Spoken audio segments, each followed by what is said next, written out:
Coming up on F'ing Up the Ineffable. Thinking about yourself can be useful in one way. I think the story you tell yourself, because stories, like I said, are like the key to your consciousness. The story you tell yourself about who you are actually has very, very little to do with who you are, but it has an enormous amount to do with who you become.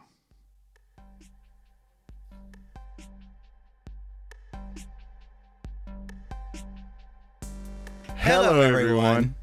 I'm Brian. And I'm Mike. We're experts in some things, such as IT, which we'll probably never discuss. We're published authors with over 20 books. Wait, we are? Which ones did I write? We're musicians who played on albums and TV. And developers who have written software used by literally millions of people. Wait, really? I have? Over the years, we have had in-depth conversations about everything from theoretical physics To the nature of consciousness. to why Marvel is way better than DC. Is it though? And we thought maybe you'd like to listen in. Trust us, me, we're really interesting people. And smart. And don't forget good looking. And we're effing up the ineffable. We are back. Let's see. So, this is going to be the third part of what I'm pretty sure at this point is going to be a 4-part series, unless something really comes out of left field and whacks me. But this series started with perception, went to meditation, and now we're going to talk about consciousness. And we'll end this with free will. Hopefully, unless I manage to go way overboard somehow. But we were just talking ahead of time, and I just kind of want to let everybody know this particular topic is probably the one I'm least sure of out of all 4 of the topics. Not saying I'm particularly sure of anything on any of the 4 topics, just This is the part where we insert the disclaimer that we're not experts on any of this stuff, right? Yeah, well, worse than that, even the experts aren't experts on this. Like they're not sure. They're not any more sure about it than we are. So, this is a particularly fraught topic. Kind of like with perception and meditation and free will, I can make some very strong statements about my own experience. And I mean, I don't know if that's going to be the same for you, but I can say with 100% certainty, this is the way it is for me. Right. Right. Yep. With this, I have no fucking clue. I'm making just as many guesses as everybody else, and I'm just trying to assimilate something out of what seems to make sense based on all the other things I know. Yep. So one thing that I know when you and I have had conversations off microphone about consciousness is that, and about a lot of things, honestly, is that sometimes I think we need to define something in terms where we both are on the same page with it before we go any further, because so frequently we could end up talking past each other or talking about 2 kind of different things because we haven't kind of set the ground rules of what we're talking about. Yeah, totally agree. So can I did a little bit of research ahead of time, and I came across this definition, and what I think is going to be interesting here is to see your reaction to it, because I'm not sure you're going to agree 100% even with the definition that I pulled off of the internet, right? So but I know part of it is because we've had these conversations previously. So let me read this, and then you tell me what you think about it. Okay. All right. Consciousness is the subjective experience of awareness of your thoughts, feelings, sensations, and existence, often described as what it's like to be you. Now, I've heard you use that exact same phrase before. It's what it's like to be, right? Yep. Involving being awake, self-aware, and responsive to the world, though how the brain creates this unified experience remains a major scientific mystery. It's a complex concept encompassing wakefulness, attention, self-knowledge, and the integration of diverse sensory information into a single personal perspective. I don't really have a whole lot of problems with that. I think it's a little broader than probably what I would normally say. I would normally say it's just the act of experiencing. Right. Really. And I do like what you've said before. It's what it's like to be something, whatever you are. Right. Yeah. So I think that's really Hume's definition, but it's what it's like to be something. So it's, I think Hume actually put it as, I think it was Hume.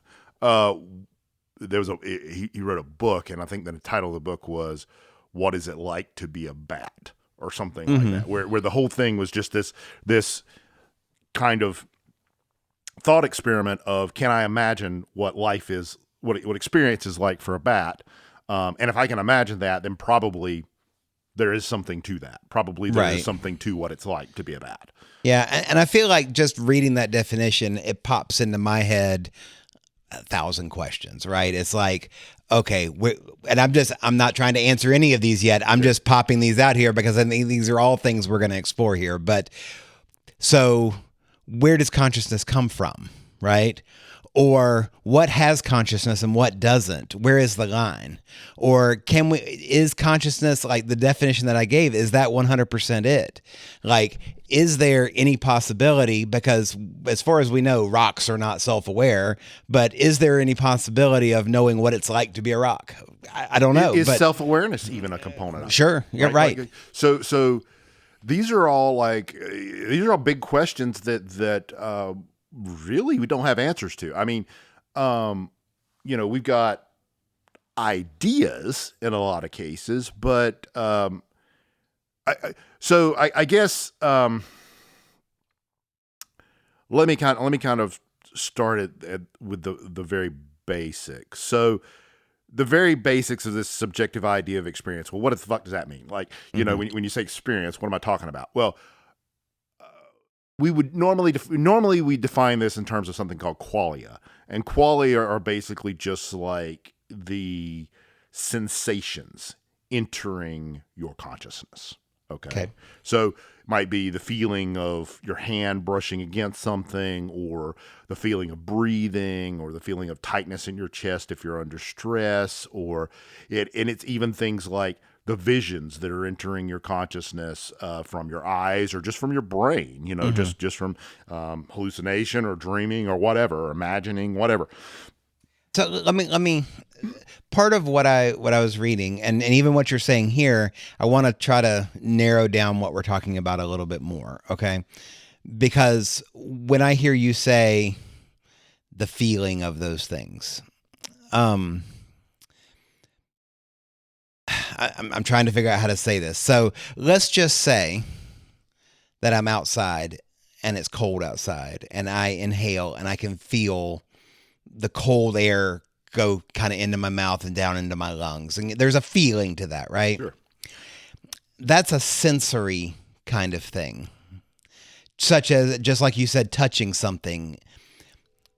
So, but I think there's a difference if there's a difference between the sense of it and the experience of it. Is that true? Is that what you think? Kind of. So it kind of works like this.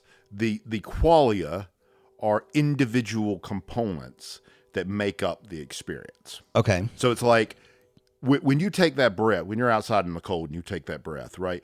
A bunch of things are going to happen. You're going to feel the sensation of cold air, going down your esophagus and entering your lungs. You're going to feel the bracing cold, your goose pimples are going to pop up on your arms, all that kind of stuff.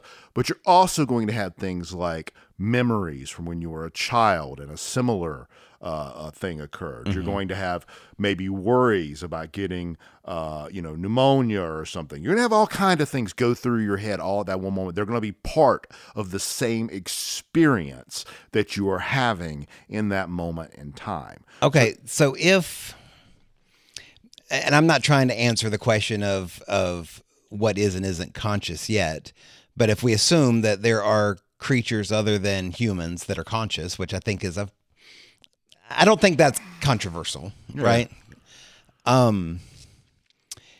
But we know that humans are much more likely to do what you're talking about. Like do we though? Well, that's a good question. I mean, we know that other animals tend to rely more on instinct and less on memory. Do we though? Like, I'm being dead serious. Like, you say no. I don't think we know that. Okay. I think we speculate that. Well, fair. I mean, I think we've talked about this elsewhere, but yeah, I mean, I don't want to derail your point. No. I just want to be very clear on the term no, and we can come back to that. I want you to make your point. I couldn't let that go because no, that's completely fair. So, and let me sidetrack into that for a second because you're absolutely right. You can't. There's no way. We're sitting here talking about thinking, right? And that's kind of what consciousness is. It's kind of this meta experience. Well, it's part of it. Yeah. Right. So we can't know in any way firsthand what another creature, even another human, is actually thinking. Yes. Like there is no way to. I mean, maybe there will be one day, but there's no way, even through various brain scans or anything like that you can accurately tell exactly what a person is thinking or another creature. Completely transparent on this point. I think the state of the art right now is that we can, with fMRI machines, we can pretty accurately have somebody look at a photograph and recreate that photograph, right? Or there was like a blurry, similar kind of thing. It's clearly not exactly the same, but it's close enough that you could say, I think this is what the person is actually interpreting. It's scary close, actually, because that was something I think I had sent you a link for that because there was some AI that was built where you could feed it the actual MRI scan data and it could recreate the picture, and just when you saw the original picture, somebody viewed that picture for some amount of time, and it was not a short amount of time. I want to say it was like hours or something like that.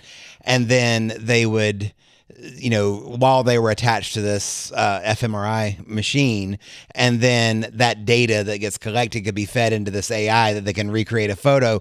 And it's scary how close it is. Yep. Now, it's not exact, you're right, but the 99% of the time, all of the major elements were right.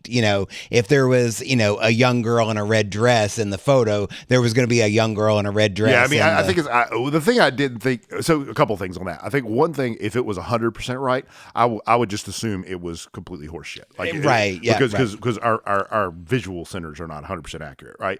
But the second thing is I would really like to see something like them do this with someone who's colorblind and see if it picks that up. That would be really interesting. So I would be quite interested to see what the result of that is. Well, and of course, and I'll if I can find it again, I'll put a link to this thing in our podcast notes. But this, of course, was the data or the demonstrations were given by the company that created this. Right. So we're seeing all their best successes, of course. Sure. So, and we don't know if their fingers on the scale, right? Right, absolutely. So we don't know exactly how good it is, and I'd like to see some kind of independent data around that. But back to your point, yes, you cannot know what anything else is thinking. Now, theoretically, maybe that's possible one day. I think probably it is because I think everything's physical, but we don't know, Right.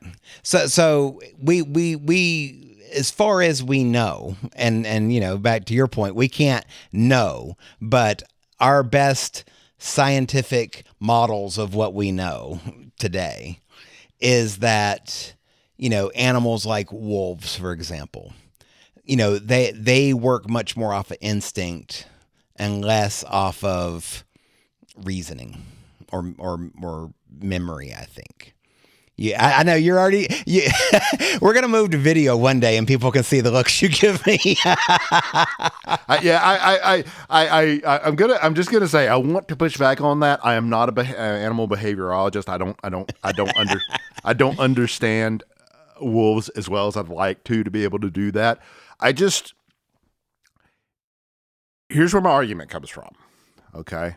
Well, I tell you what, I want to let you pontificate on that, okay? But let me just finish the thought, okay? And forget wolves. Let's just jump straight to the thought. Okay. If something is operating mostly off of instinct or off of, let's just say, genetic pre-programming of Sure. whatever it is, rather than working off of just like you said, that the experience of it, the tying the experience of doing something else that was different but similar to that, and then gaining some knowledge from it, or just the all the interconnected pieces of it. If it's just a biological process that you're going through, and that's kind of what instinct is in many cases, is a biological process, is that consciousness. That's where I was trying to get to with it. Yeah, I think no, I think is the answer to your question. But to understand that, we got to unpack consciousness a little more, because I think right now the definition we're working off of is kind of limiting. So I think, and I think probably, how do I put this? I guess I kind of tend to look at consciousness more like a canvas and less like the paint, right? So it's like qualia is the paint. Okay. Yep. So you can have all these little dabs of paint in various places, and they mean what they mean, right? This is green and it has a very specific wavelength. This is black, it has a very specific wavelength, whatever, right? But you could put them in various places and they would mean the same things, right? They mean what they mean. But when you combine them together on the canvas, right, they all influence the meanings of each other, and you get a much bigger picture that comes out of that. And that is your experience of life. Okay. I'm going to kind of restate what you said. I like the metaphor, but I just want to say it in a different way to make sure that we're on the same wavelength, on the same consciousness. Sure. So you see consciousness as kind of the medium, right? It's you use canvas, but it could be anything. It could be clay, Sure. or we're being very art form-esque, but it could be the IDE that you're programming in, or whatever, whatever it is. What you're saying is that it's the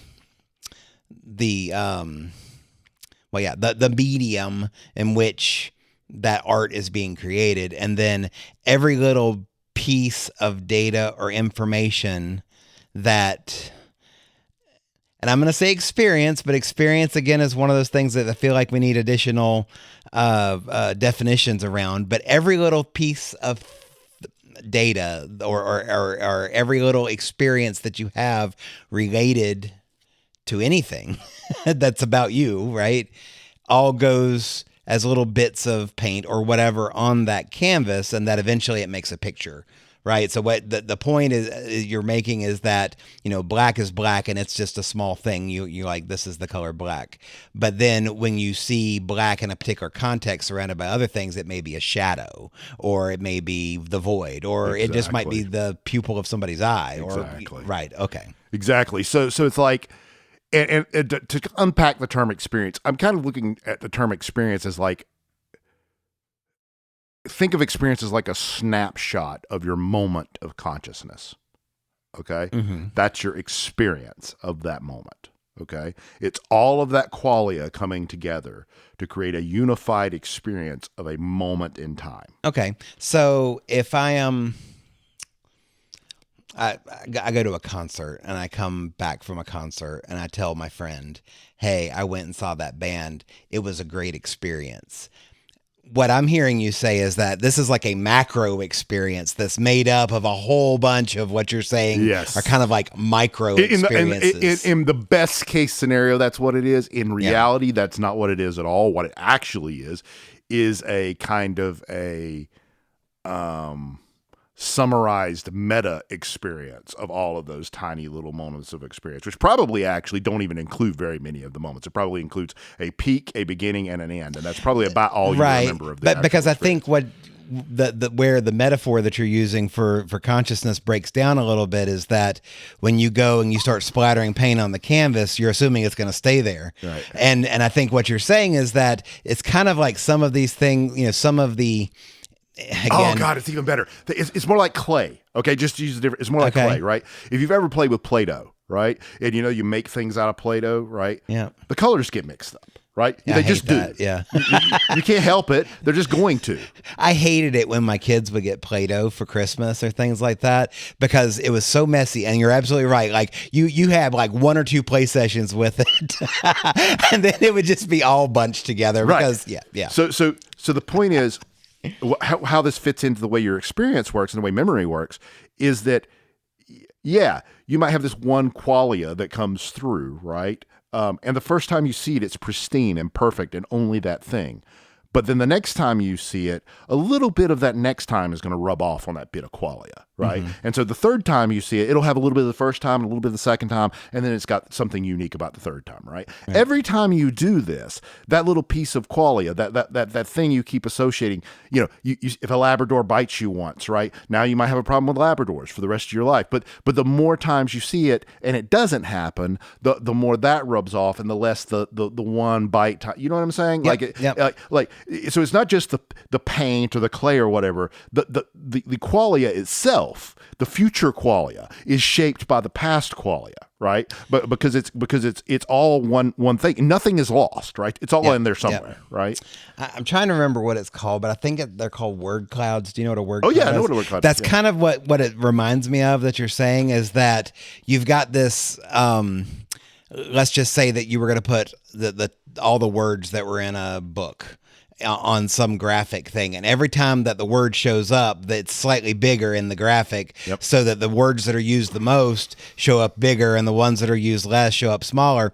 But that's like what you're talking about is if you imagine starting that with like the first paragraph of a book, it's going to look one way, right? But then as somebody's name in the book is used more and more, their name is going to get bigger and bigger. But then if they're not talked about for a little while, their name's going to get smaller in relation to the other words that are being used during that. So that's kind of what it reminds me of. It's even more than that. It's like this book analogy works well too, because especially with names, because what you have is in that first paragraph, you might have seen the name once, and you were introduced to the character, and the character's maybe standing forlorn at a at a window or something, right? So you have an idea of this character. Ooh, mysterious, staring out, they're forlorn. What's going on with them, right? By the end of the book, though, you know all about this character and everything they've done, and you've got all these different adjectives you can attach to the character. And now this bit of qualia, the character, has much more body and life than it had before, right? That's how everything is, okay? And so your moment-to-moment experience is not only made up of what's happening right then, it's made up of all of this other baggage that you've got from everything else that's happened in your life to one degree or another, right? And so this is part of what, like when we talked about meditation, this is part of what meditation helps you do, is helps you examine the qualia in real time or later sometimes, but in real time is when you should be doing it.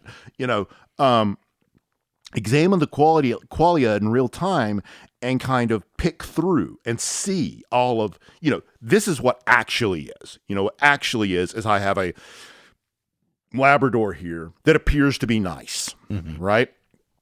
In the back of my mind, I have this event where a Labrador bit me a very long time ago, and that is causing a fear response, and I can feel the fear. I can feel all the symptoms of the fear, but I know it's an irrational fear because I'm looking at this particular instance with this particular animal, and I do not believe this animal means me any harm, right? Yep. So that's what I'm saying about that. So as far as definition-wise, experience is the big thing. The qualia is the smaller thing that makes up the experience, and then your consciousness is basically where experience happens constantly. Okay. Now, there's the additional thing of thinking about thinking. Okay? Right. Okay.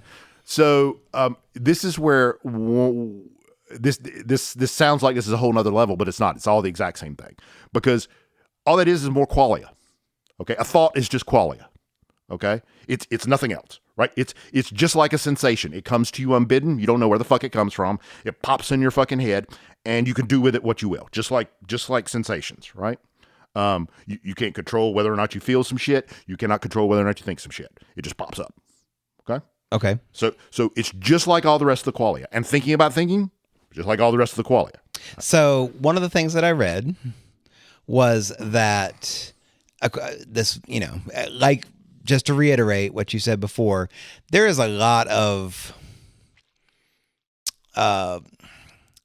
there's a lot of scientists who make a lot of claims or suppositions, but there's not a lot of hard facts in any of this that we're talking about. Sure, it's a black box. You can't see it. Right. So a lot of times we're guessing and trying to put models or trying to put our best guesses forward. And you'll see so many opinions from a lot of different well-respected scientists that all disagree about exactly how this all works. Yep. Okay. So we're really just talking about what our opinions are and what those things are that we've read that or experienced that we most closely align ourselves to. So right? yes and no. I'm gonna kind of walk. I'm gonna make some kind of controversial statements here, but that I don't think should be controversial. Okay. The first statement is basically that consciousness is all there is, and that's gonna sound super controversial, and it shouldn't be. Like if you think about it right now, just really dig into this. Like,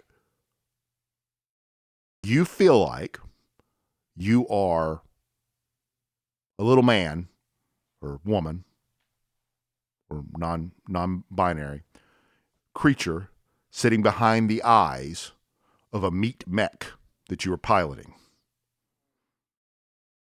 Okay. That's basically your experience. You feel like you're sitting behind the eyeballs of this thing that you're sitting in and gazing out into the world.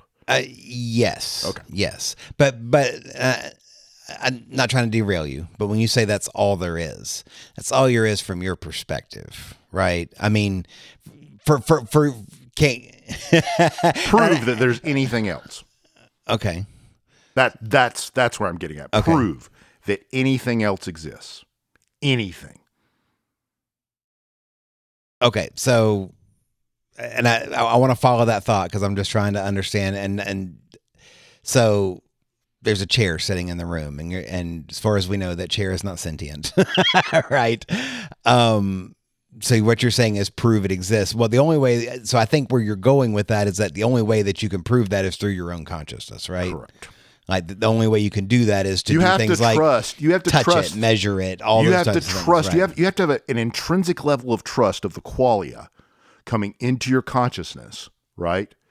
To say that anything exists outside of your consciousness.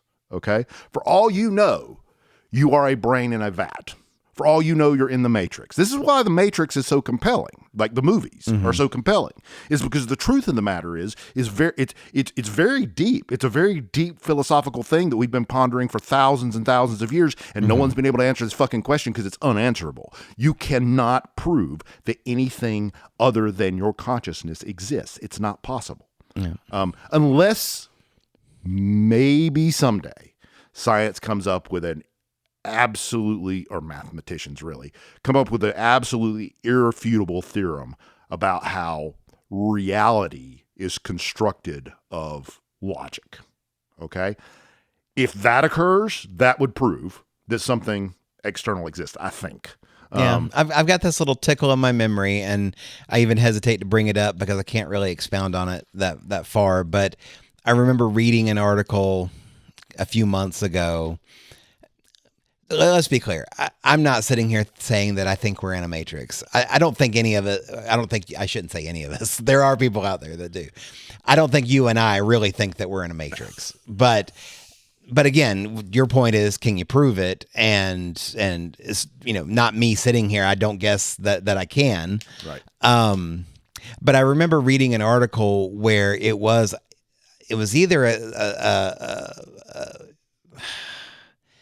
I think it was a mathematician actually who was claiming that he could prove it with some not even like math, but just through like logical processes. But I do not remember the details, and so that's something maybe we can take out of this and go try to. I know of two approaches to this, and I don't know if either one of these are the ones you're thinking about.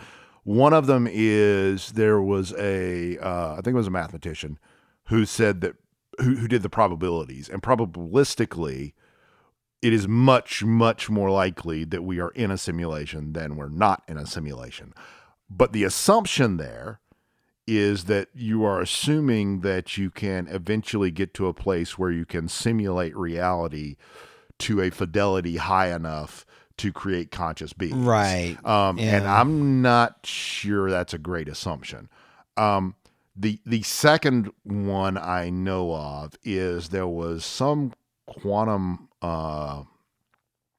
computer scientist years ago who wrote a book basically claiming that quantum computing proved that the universe was built from data, that basically the existence of a qubit proved that the universe itself is a storage substrate for data, which I thought was quite interesting. But again, I did not read his book, and I did not read the other things, so I can't really go into a whole lot of detail with that. I guess all I'm really saying, though, is that from inside the mechanism, no one has yet to be able to figure out a way of determining the extent of the mechanism, right? So, your consciousness is a completely boundless space that everything takes place in. Just to kind of, I know that sounds weird. I'm just going to make it a little more concrete. I can look out the window right here and look off into the blue sky, right? And I can imagine my vision casting out in a straight line from there, right? And I can continue imagining. There's no stopping it. I can go from there all the way across the galaxy, all the way across the universe. If the universe never ends, I can keep going and going and going and past stars and stars. I can do that for the rest of my life. It doesn't end, okay? There's no boundary to your consciousness. So from within your consciousness, you cannot say what is and is not. Okay, it's weird because I understand what you're saying. Actually, take one step back. I will find the article that I was talking about and try to link it as well, and we can talk about it. I was briefly looking while we're talking here, and I think I found it, but I don't know enough about it to dive into it here, so we'll link it and we'll move on. So back to the boundless consciousness. I was having almost this paradoxical thought when you started saying that, because what I'm hearing you say, you talked about us being a black box, and when I hear that, I tend to look at things computationally or from a developer's perspective a lot, and the first thing that pops in my head is something like an API, right? But regardless of how you want to look at it, what it all comes down to is that you've got some threshold in which inputs go in and outputs come out. Okay. And what I think when I'm hearing you say this is that our consciousness is this black box where we get input, and that input can come from a number of different places. It can come from our senses. It can come from our memories. It can come from somewhere, but everywhere it's coming from is going to be through somewhere else in your body, right? It's either, like I said, from your senses or from your brain, your memory, whatever. Yes, as far as we know. I mean, there's no way of proving that, but yes. Well, okay, fair. And then, as far as output is, everything that I'm trying to figure out how to explain it, but when you think of an API, you have a friend of mine used to call them the gazins and gazouts, right? but you have some number of pieces of data that go into the API, and you expect certain pieces of data to come out. Sure. If you and I are talking, then you hear the sound that's coming from my voice as an input, and then your output might be your response to what I'm saying, right? Or your action or whatever else it is, right? But what I'm hearing you say is that, as far as your consciousness is concerned, it's just getting a bunch of data, and it almost doesn't matter where it's coming from. just like an API or anything else. Yep.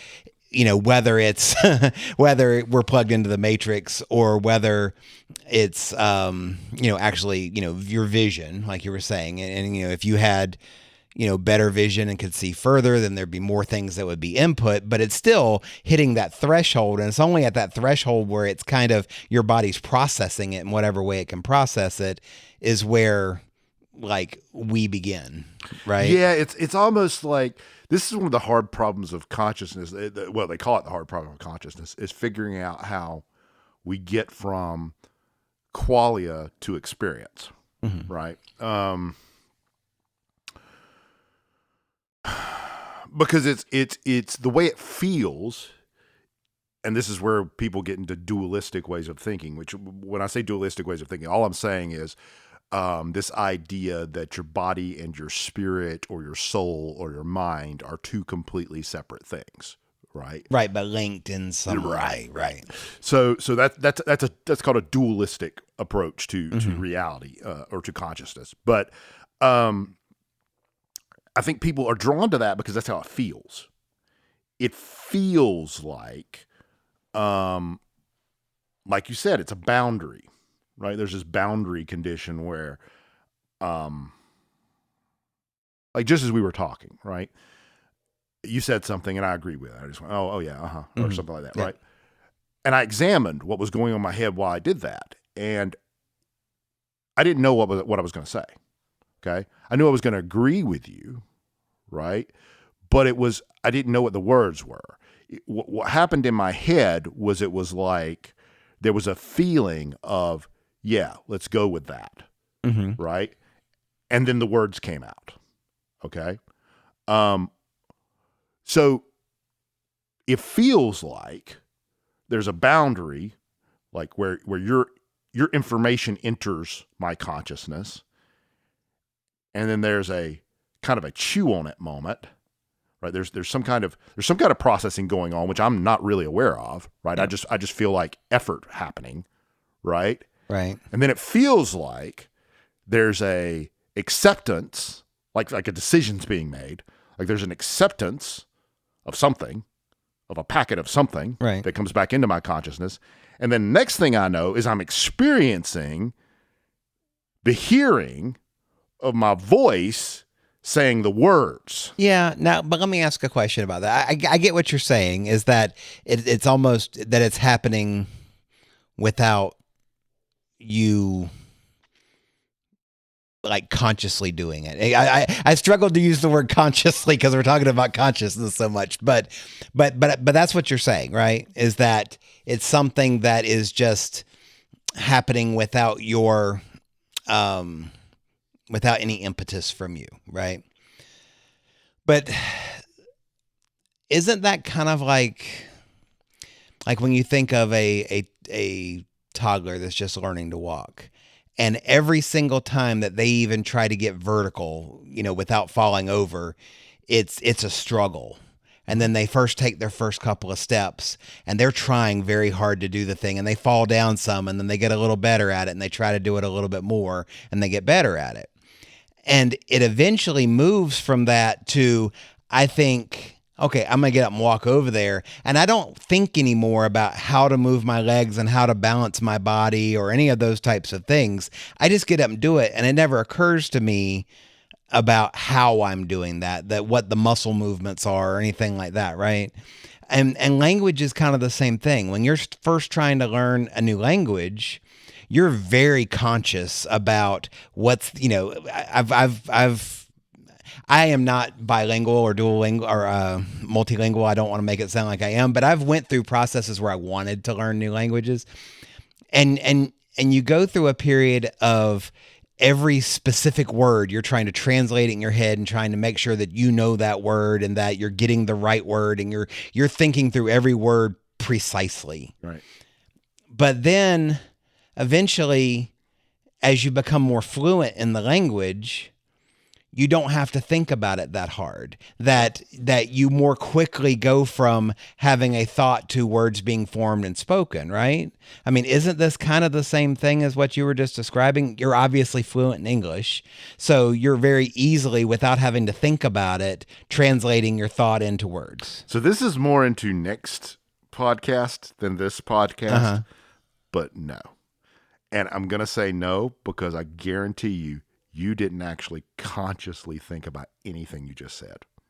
You just said a whole bunch of stuff that was fairly deep and detailed and like needed thought behind it.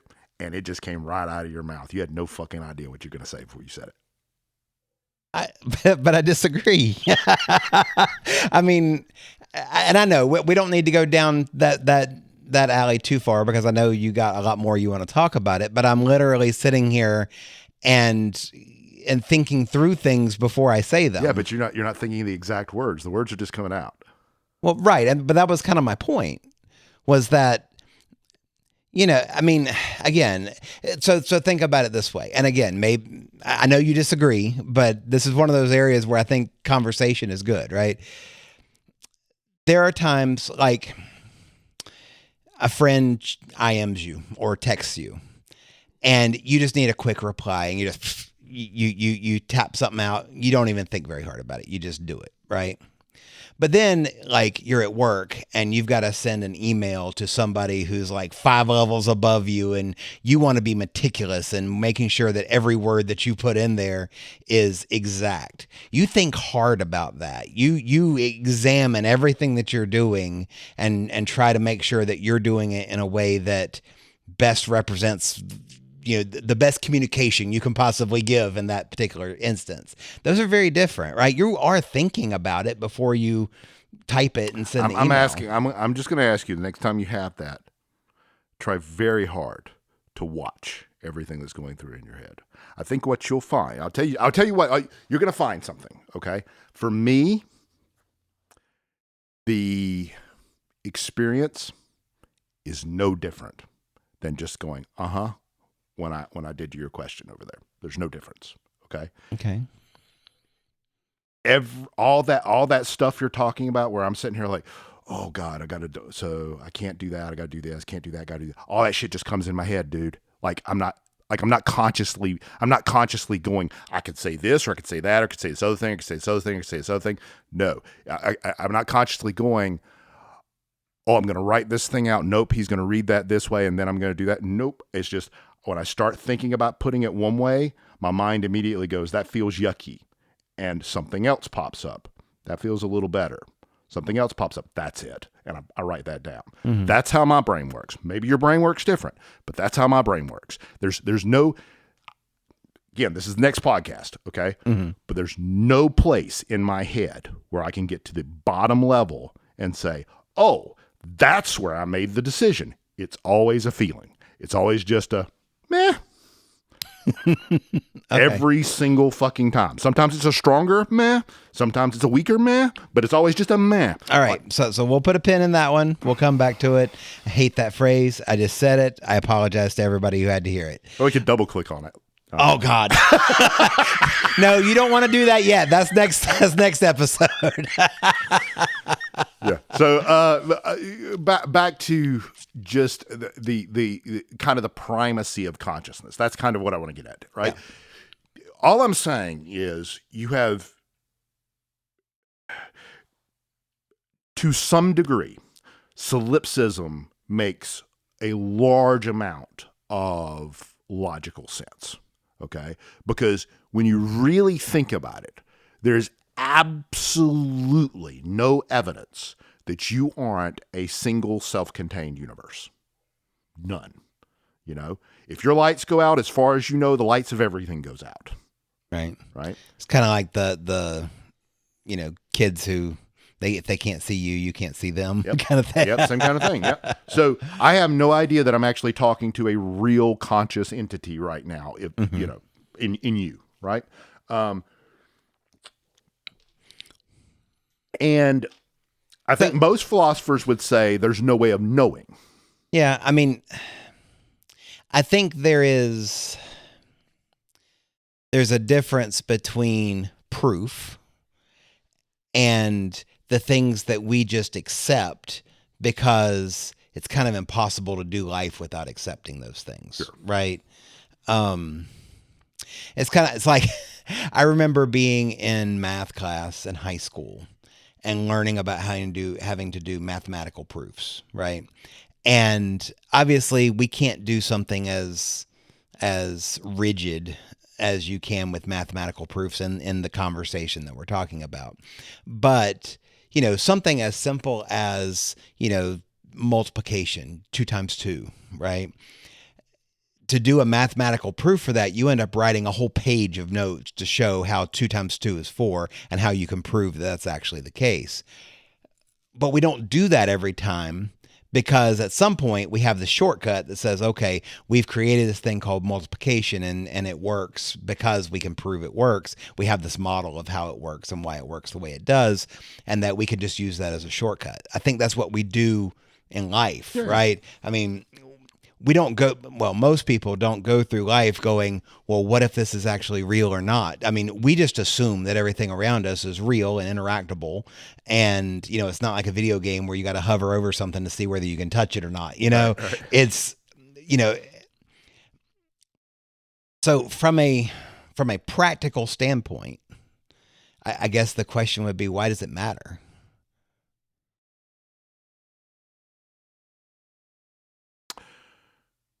So, that's a good question. I mean, I guess the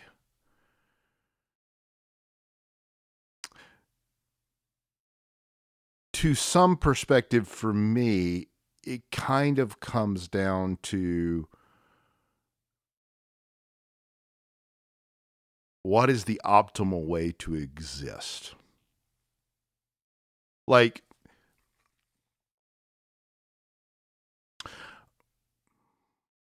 I came at this from a lot of different angles, but for me, a lot of it was a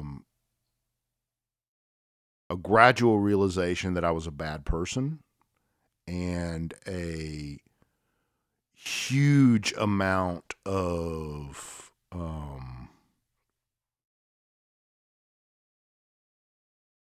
depression's a strong word. Disillusionment is probably the term, with society and what I felt like had been a social contract that I had agreed to and paid into and spent my whole life pursuing, that I found out was basically a bald-faced lie, right?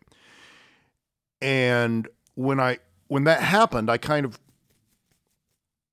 of flailed around, because I'd lost my purpose in life. I'd lost my, I've been trying my whole life to be rich and to, be successful, and I'd failed.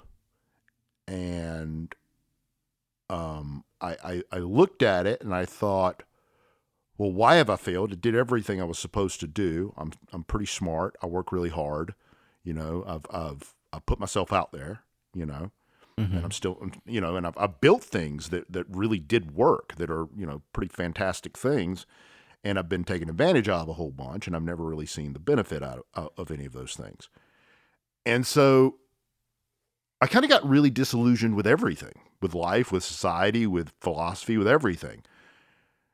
And when I started meditating and kind of going down this road, it opened up so much for me in terms of my understanding of how things worked, and my terms of understanding what well-being is and what it means, and what you should be striving for. And so much in our lives is self-inflicted. It's all self-inflicted. Like, all of our suffering is self-inflicted. We do it to ourselves because we are not aligning our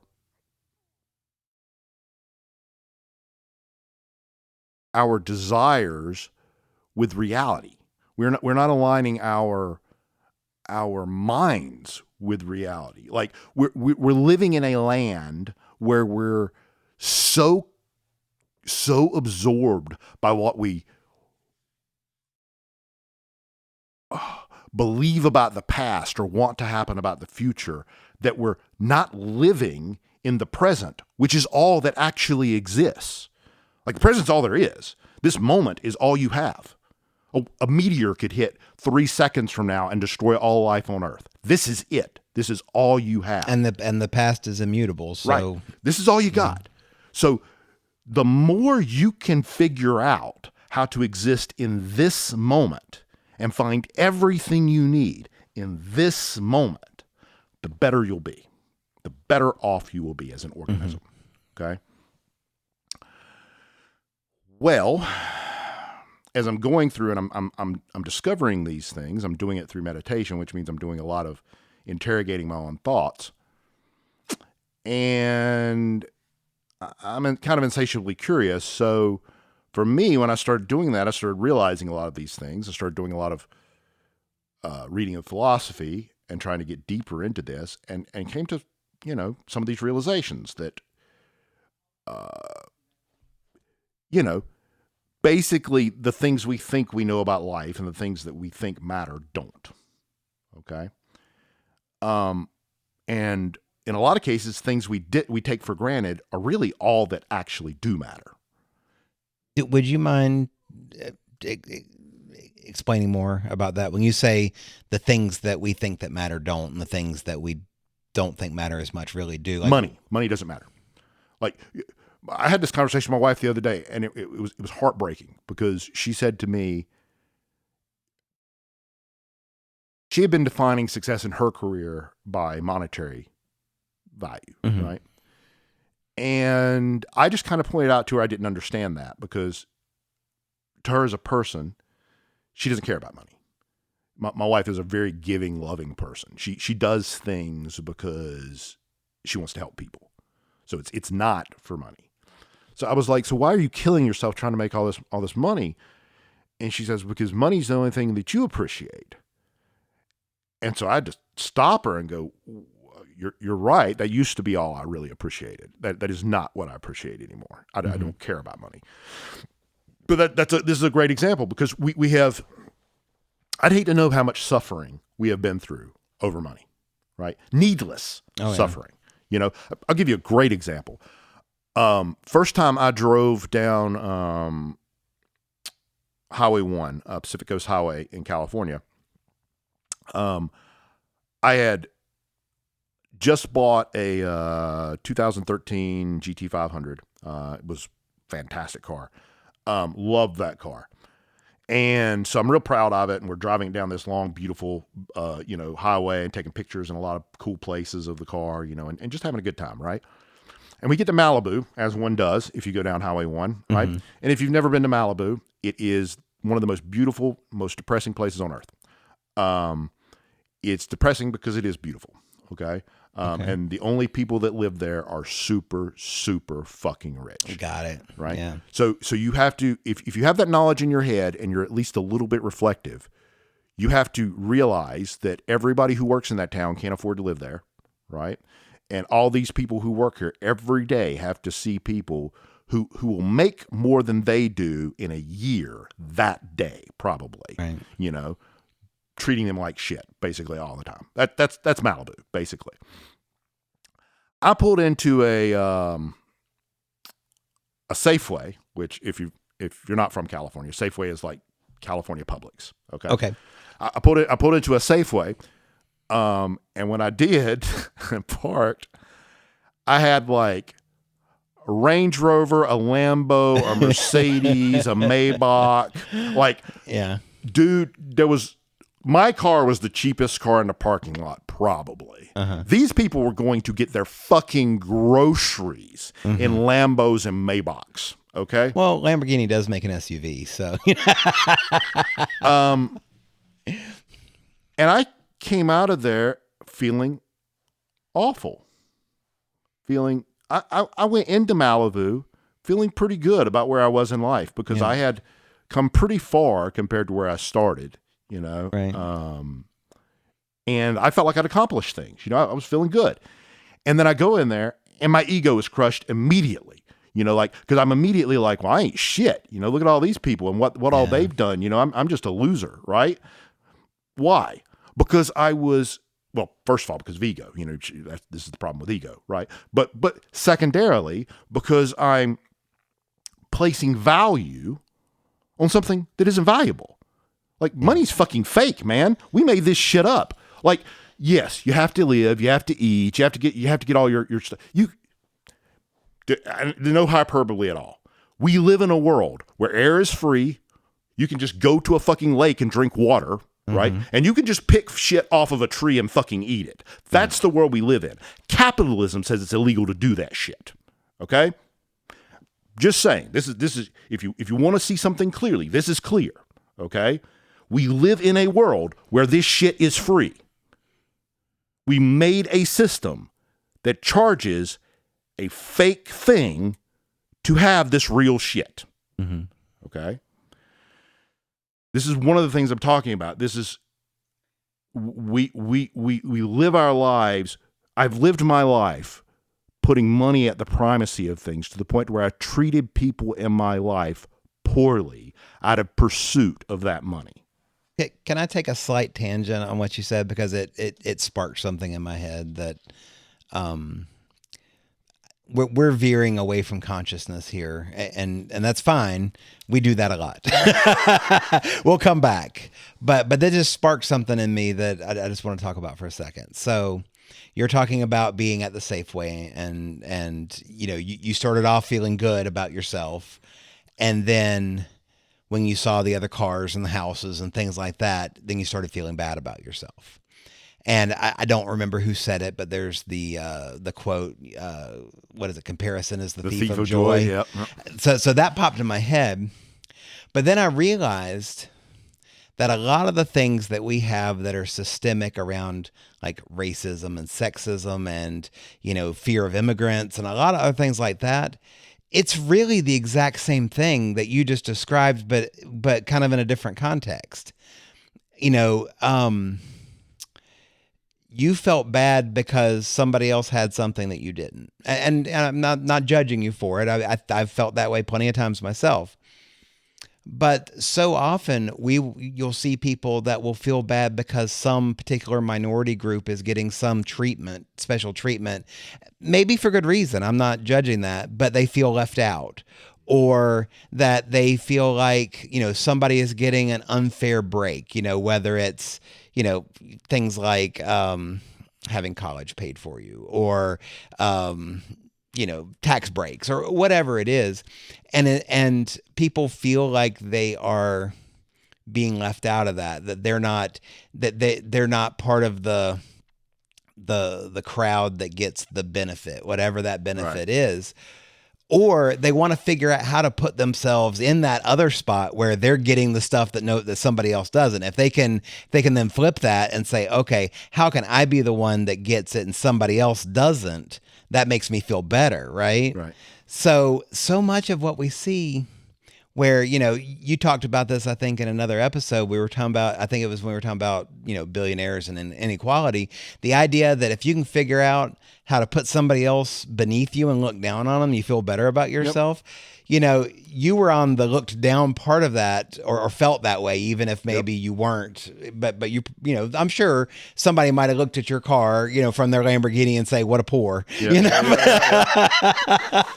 I mean, you're totally right. It's an ego-based thing. And it's again, like I said before, I don't think ego is completely useless. It's a decent heuristic in a small environment. The problem we have is that we're no longer in a small environment anymore. And like, I had made this judgment, like really, it wasn't even about the money.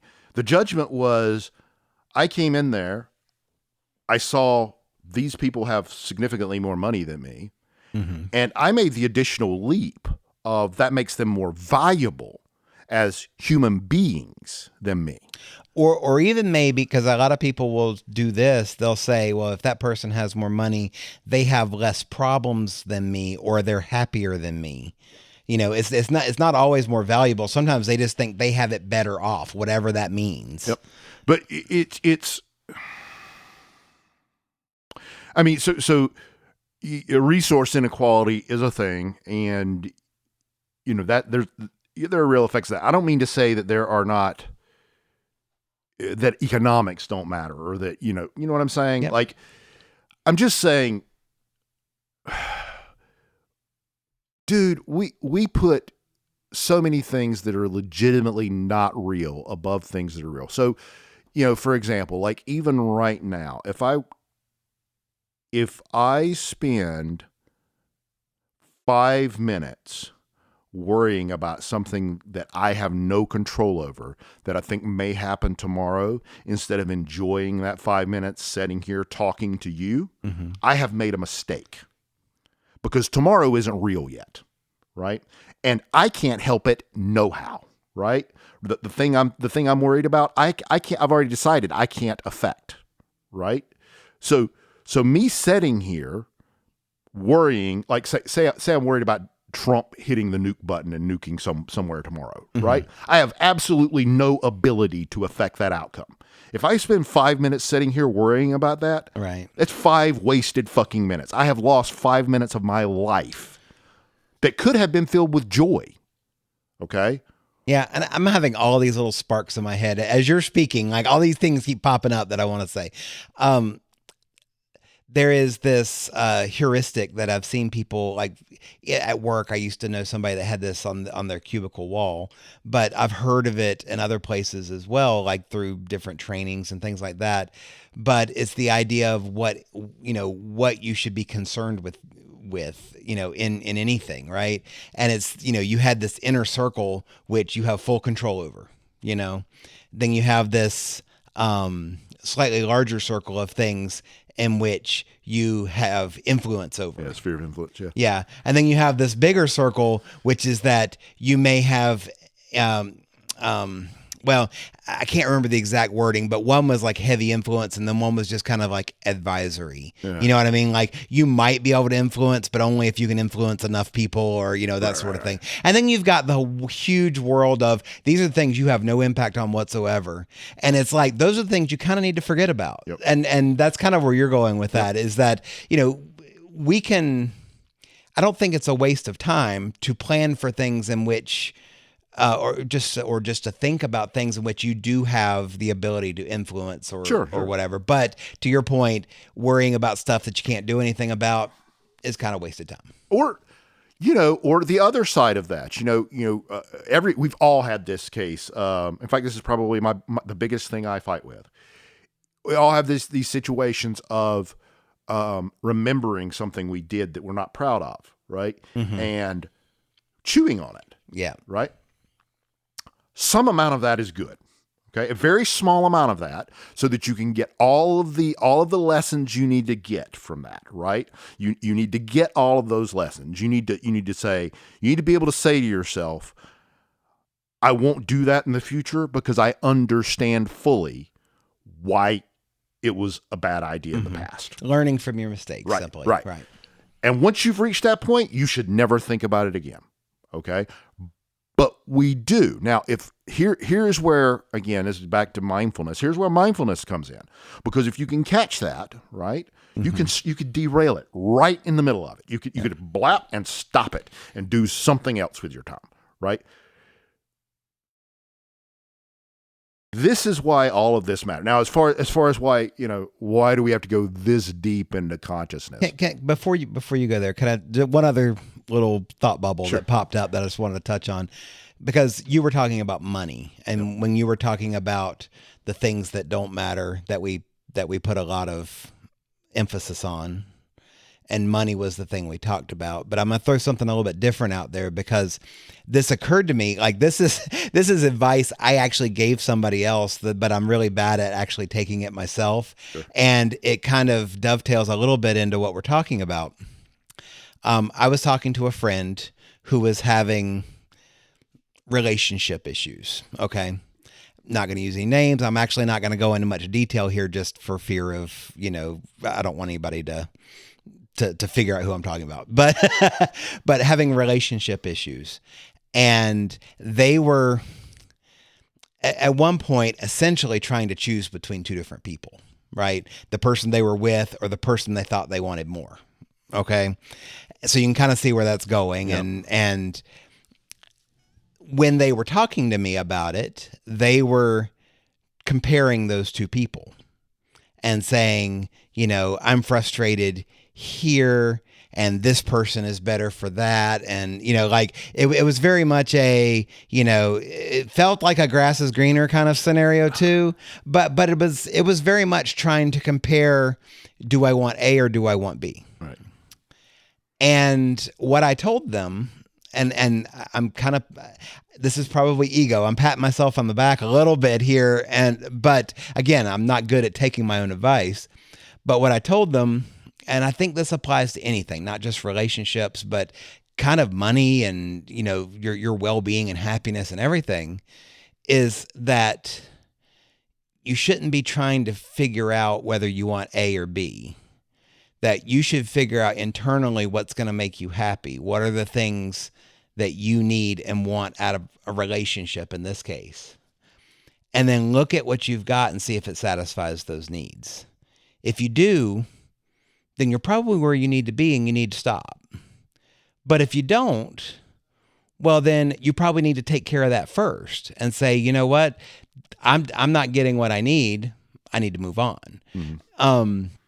Or and I'm not just saying kick them to the curb, right? And this is not relationship advice. What I'm trying to say is that so often we want to make it external. We want to say, we have, like you were talking about with your car, you had a car you were very happy with and it did everything that you wanted for you.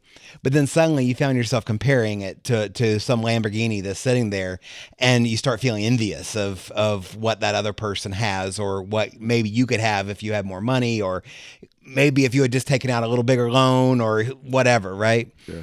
But at some point it's like, okay, what are the actual needs that you're trying to have met? And have you already got the thing that meets those needs? And if you do, then maybe that's something you can just let go and not have to worry about it so much. Yeah, I think relationship advice is hard. I would say one thing that being mindful will teach you, independent of meditation, and that is you shouldn't be pursuing happiness. Like, it's not something to chase. It's going to come when it comes. And it can come at any point, at any hour of any day. In fact, you can make it happen if you really want to. Yeah, I remember you talking about that previously. But it's not a state. It's not a state to remain in. Like happy is a transitory thing that's great when it happens, but it's not what you want to be in all the time. Like that's not something you should be desiring. Like, yeah, and my focus wasn't so much on the happiness, but whether your needs are being met. Yeah. That was what I was trying. to focus I on. would say, I would kind of go even farther than that. I would just say, like,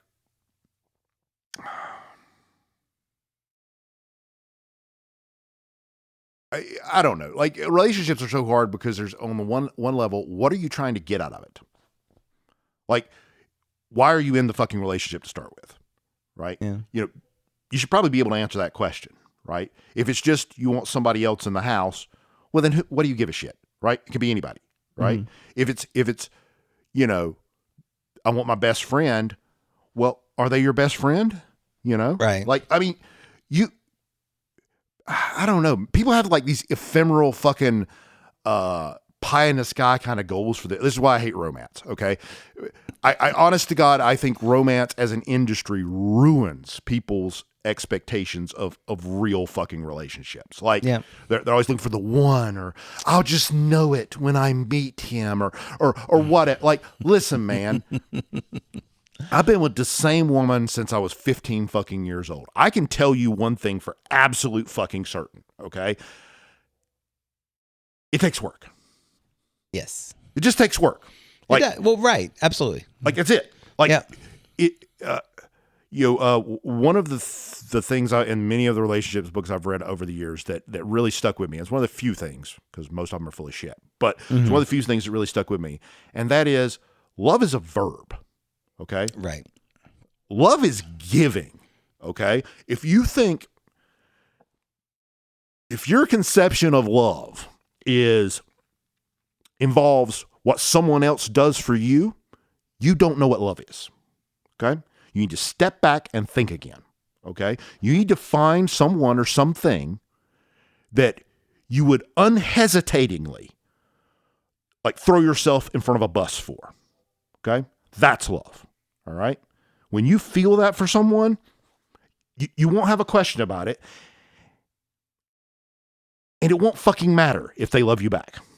Okay? You will love them regardless of whether they love you back. Now, you might also hate them a little if they don't love you back. Right. Okay? Because that hurts. Right? But that, you're adding that on top of the thing. Okay? The thing is already there.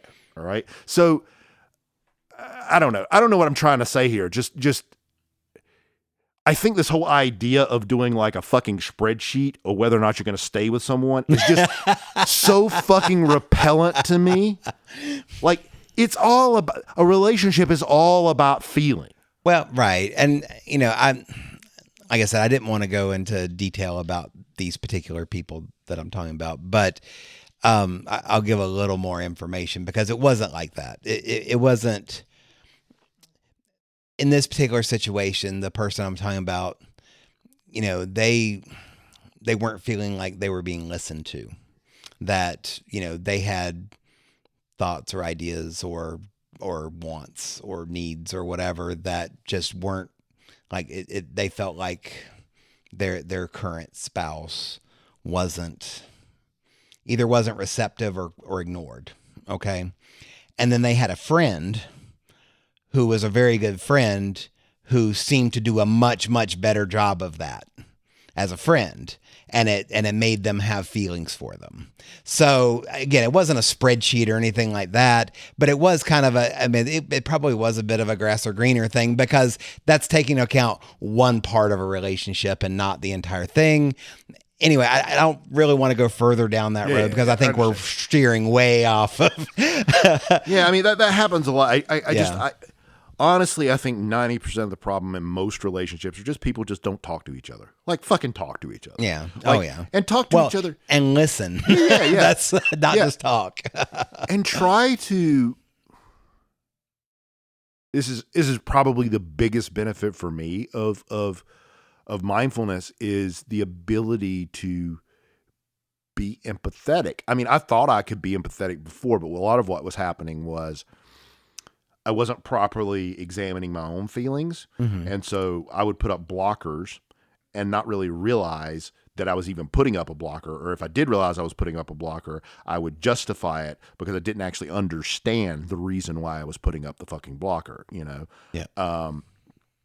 And it caused me to do a lot of very kind of horrific things, like narcissistic things, like, for example, get in an argument with someone I cared about and kind of force them to conform their gripes or grievances into a format that I approved, right? Like, right. Don't come at me all emotional about all your grievances. I need a list, mm-hmm. right? I need an emotionless Submit list. this form in triplicate, and kind then of. Yeah. I mean, just making very intense demands of people, because I justified it in my head of this person is just so emotional they're not seeing that I'm actually correct, and I need to logic them through why they're wrong about their feelings, right? Instead of seeing it from their perspective that basically they were, this is the horrible part of it, they were trying to do the best they could to provide me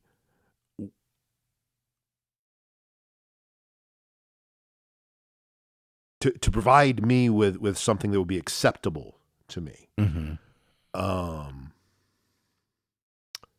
And I was taking offense to that because it didn't quite meet exactly what I had expected.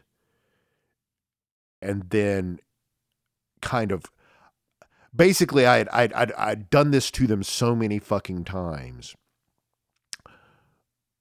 And they were right every fucking time. But I had done it because I could not come to terms with the fact that I was just wrong. Like, I was just wrong for making this demand on them in the first fucking place, right? And I couldn't see that until I went through enough mindfulness that I actually could see it from their perspective. Mm-hmm. And I could see this hurt person who I'd been hurting for years, but they were so insecure about their own intellect, really, right? Mm-hmm. That they just assumed I was right and they were wrong. And so they just let me do this to them mm-hmm. for years and didn't push back. And because they didn't push back, I thought, well, clearly I'm right. Right. Right. And you realize later you were kind of just being a bulldozer. Yeah. I was bullying. I've been bullying this person for years. Right. So there's this baseball player, good player for a long time, Manny Ramirez. Okay. And he did a lot of kind of outlandish things at times. I don't need to go into all the details, but Manny Ramirez is pretty crazy. Yeah. But it did get to a point where you would hear the term a lot, Manny being Manny. Like that's just Manny being Manny, right? And you would hear announcers say it. You would hear, other teammates or coaches or whatever say that. And I kind of used to think it was funny. It's like, we'll just dismiss him. He's just being a clown, whatever it was. But then I realized that I do that to a lot of people too. Not just some random baseball player, but a lot of times you just like you said a minute ago about this person you were talking about that you saw them as being overly emotional and you kind of thought of them as, well, they're just being that, whatever it is, I'm just going to make up a name. It's Amy being Amy, right? Or whatever. But I've found myself doing that a lot where there's some part of a person that you dismiss because you think that it's irrational in some way, right? Or unexplainable, or maybe even stupid. Right. Okay. And I know that I've done that to people where I might dismiss things that a certain person says in certain topics because I feel like they're off base because of what they think about that topic. Right. Or I might think, I don't want to listen to anything that person says because I don't have any respect for their opinions at all. Or I don't have any trust that anything coming out of their mouth is exactly correct. Right. Yeah. And sometimes that's the right way to handle it. Sometimes there are people that are just flying off the handle and you just have to let it go. Right. But when you have people that you care about, or more importantly, people that you respect, I think you can't ever do that to people because it hurts them. And that's something that it took me way too long to learn. But in my mind, God, we are so far away from consciousness now. We are unconscious. In my mind, I kind of redefined that word respect. And I'm not saying you're going to find this in the dictionary this way. I'm not even saying that anybody's going to agree with me. But if I say that I respect somebody, to me, what that means is that when they have a thought, when they say something to me, whatever that is, if I truly respect them, then I need to pay attention to whatever that is. And I need to bounce it up against my own thoughts and ideals and give it some attention. I'm not saying I have to agree with them, but I can't just dismiss it. Right. Because that's not showing that respect to whatever it is, right? That's kind of become that definition in my head for that. I think that's a great fucking rule. Like I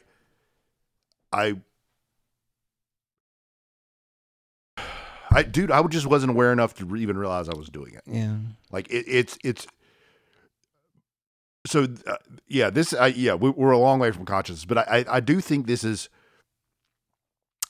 I guess, to answer the question, I think you get some benefits by trying to understand consciousness, but I think if you're just curious at all, once you start seeing some of this shit happen in your head, it just becomes something you can't stop thinking about. Like, how does it work? Like, you know what I'm saying? Like, so for me, like, one of the things that really happened that made me kind of go nuts about all this was, and really dig into it was, I started trying to think of it in terms of why the fuck are we conscious? Mm-hmm. Right? So, because if you think about it, it's like, and this is where free will comes into, because I came to the conclusion that there was no free will. And once I came to that conclusion, I was like, okay, well then why the fuck do we even have consciousness? Why are we even conscious of anything? Right? If you're not actually piloting the ship, then why the fuck are you even aware that there is a ship? You know what I'm saying? Right. So that's kind of where I went into, and that's really kind of where I want to dig in. So yeah, I think like really I'm just, like I said, I'm just curious about it, but like the evolutionary aspect of it was really what kind of got me. And I kind of came to this conclusion that there must be some use for it, because I'm not a dualist. I do believe that everything that happens in our mind is all self-contained in the brain. Okay. A question about that. Okay. I would say that most scientists would agree with what you just said, that your brain produces consciousness, I think is a way to put it. Mm-hmm. There is a small group of scientists. I don't even know whether this is worth talking about, and I don't want to derail you from where you're going with this. So you tell me whether you think it's worth talking about or not. But there's a small group of scientists that have this belief that thinking of a non-local consciousness, and I'm not talking about anything spiritual here, we're talking about science in some way, right? Mm-hmm. But that a non-local consciousness explains a lot of the unexplainable things that we have in the world in a way that having that admitting that our brain produces consciousness doesn't. Some phenomenon, I guess, is what I'm trying to say. Of everything from having dreams to people who can, supposedly do things like remote viewing, or near-death experiences where people are like floating outside of their bodies, or what is the term for instant prodigies? I can't think of what you call them, but somebody. Oh, savants. Yeah. Other things like that they have these ideas around having, and when I say non-local consciousness, what I mean is that there is some consciousness that's external to everyone that somehow we tap into, almost like a radio picking up signals, rather than it being something that's produced from within our mind. Okay, so yeah, I think we should talk about it. So I think there's basically there's a handful of theories, different kinds of theories about how consciousness is generated. So the most common are either, I think it's called monism or dualism. Monism is like basically what I believe, basically that the brain produces consciousness. Dualism believes that there's two systems, and there's lots of different ways dualists go. The most common one everybody I think is probably most familiar with is spirit and body. That's or soul and body. That's a very common way of looking at it. But even scientists, some scientists have, like Roger Penrose had a theory with somebody else about some quantum effects being kind of a duality part of consciousness, kind of right. So quantum consciousness is what that's called. But then you've got things like Anaka Harris, which is Sam Harris's spouse. But I've read her book on consciousness, and she's kind of pushing for this idea of kind of a emergent universal consciousness, kind of like basically conscious. It's consciousness all the way down. Consciousness permeates everything. Right. So like, from the atom on up, it just gets maybe more complicated as the systems evolve. And then there's go ahead. Well, I'll say I know how you feel about Dan Brown. Okay, Dan Brown is an author. Most people know him from the Da Vinci Code, right? It's okay to say what you say. He's a liar. I probably shouldn't hold that against him. He's a fucking novelist. We're all liars. But he claims it's true, and that's what pisses me off. Like, that's the one thing you can't do to me is you cannot tell me something's true and then lie to me. Fair enough, and that was specific with the Da Vinci Code that he claimed that everything in the book was true at some point. Yeah, and I mean, there's the second cardinal sin he made of basically ripping the whole fucking thing from. Well, first from was Gabriel Knight, and then Gabriel Knight ripped it from Holy Blood, Holy Grail. So basically, there's two levels of plagiarism here. Sure. But so putting that part of it aside, the way that he writes is that he blends a lot of actual lesser known but actual factual information in with. Like, he blurs the line between what is actual factual and then what is made up for his and books. I actually love him for that because I do the same thing and quite enjoy it. So his most recent book that came out in 2025 is called Secret of Secrets, and it's about non-local consciousness. There's a lot more to it. I'm not going to go through the plot of it. It doesn't really matter. But a large part of the plot is about trying to discover this idea of consciousness being outside the body, right? It's pretty interesting. It is one of those, how much of it is actual scientific? They talk about a lot of things in there. I'm not going to try to go into all of it. I don't want to repeat the whole book. It doesn't matter. But there's a lot in there that it's unclear to me what is the actual factual part of it and what is made up for his book. But some parts of it make sense, okay? And when I'm not saying I've bought into the idea of it. I'm just saying that I've given it a little thought, right? One of those things is when people talk about there being a non-local consciousness, that there's some shared consciousness basically amongst all people, and maybe more than just people, but that there is some inherent filter. So if you imagine, like with the radio analogy, when you are using a old-fashioned terrestrial FM or AM radio, you have to tune to a particular frequency, and the radio is built in a way where you only pick up what's being broadcast on that frequency. But in reality, there's something being broadcast at the same time over the same airwaves across multiple frequencies. Sure. And that your radio works as this is the radio receiver of a theory of consciousness, I'm guessing. Is that a thing? Like, have you heard? Okay, because it's some filter that basically says, okay, everybody is kind of attuned differently. Right. Your brain is basically an antenna, and then there's a signal. Right. Yeah. Well, and then the only thing I want to say is some of the things that it attempts to explain is things like we talked about with the savant syndrome, sudden savant syndrome. That's what it was called, where somebody can just like hit their head and then suddenly they're like a master musician when they've never played the instrument before in their life. There are documented evidence. So I would like to see that documented evidence. I don't know. That's the first I've ever heard of that syndrome. I do know of savants, but I know of them from like really extreme cases of autism and stuff. Rain Man kind of stuff. Sure. Yeah. Which are. Those are pretty easily explainable. I mean, if you can imagine somebody where all of their other brain faculties are fucked, but this one piece that lets them understand music processing is great. Like, they're going to be a good musician. That's just the whole brain is devoted to that. What do you expect? But I'll say the radio receiver theory of consciousness is one of the. I don't know how prevalent it is.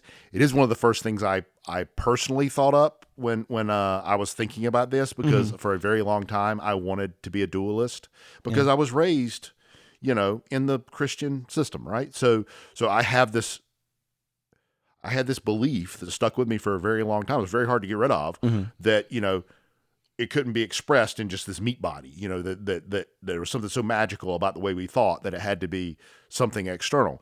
But the whole problem with the radio receiver theory is that it's just as bad as the soul. Like it's no more scientific than a soul theory. You're positing something that doesn't exist to explain something that does. It's just as unscientific as saying leprechauns are controlling a PlayStation remote controller, and that's why you're doing everything, you know? But I think I'm not trying to give it any credence, but there's also no real evidence. Like, just like we kind of started this episode, we really can't prove any of this, right? No. There's no evidence that it's local either. No, but at least with the monists version of this, we're not positing anything else. Okay, we're saying it's all self-contained to your body, which does seem to fit the evidence, right? If we remove your brain from your body, you will not be conscious anymore, at least as far as we can tell. You know, as far as we can tell, but again, I mean, that brain could just be in a vat. So that's running the Matrix. That's a great point. That's a great point. So let me come back to that one, okay? Because that's a different tangent. So as far as the different ways of looking at consciousness, like I said, Anaka Harris has the consciousness all the way down kind of theory. So there's that. And that I want to go into that a little bit because that sounds silly and kind of crazy.